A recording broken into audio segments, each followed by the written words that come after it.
வணக்கம். இந்த மழை நேரத்தில் இந்த தண்ணீர் குடம் நமக்கெல்லாம் ஒரு அழகான கதை சொல்ல வந்திருக்காங்க.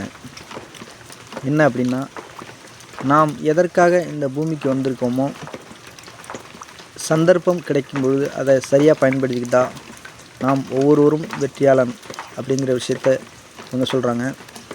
பக்கத்தில் இருக்க இவங்க கேட்குறாங்க, நீ மட்டும் முழுமையடைஞ்சிட்ட, நான் தான் முழுமை அடையலேன்னு கேட்குறாங்க. அதற்கு இவங்க சொல்கிறாங்க, உன்னுடைய தேடல் சரியாக இருக்கும் பொழுது நீ பொறுமையாக அந்த விஷயத்தில் பயணிக்கும் பொழுது நீனும் முழுமையடைவே அப்படின்னு சொல்கிறாங்க. இதிலேருந்து நாம் தெரிஞ்சு கொண்ட விஷயம், நாம் எதற்காக இங்கே இந்த பூமிக்கு வந்திருக்கோமோ அந்த விஷயத்தை நோக்கி நாம் சிறப்பாக பயணம் பண்ணால் நாம் ஒவ்வொருவரும் வெற்றியாளனே. நன்றி, வணக்கம்.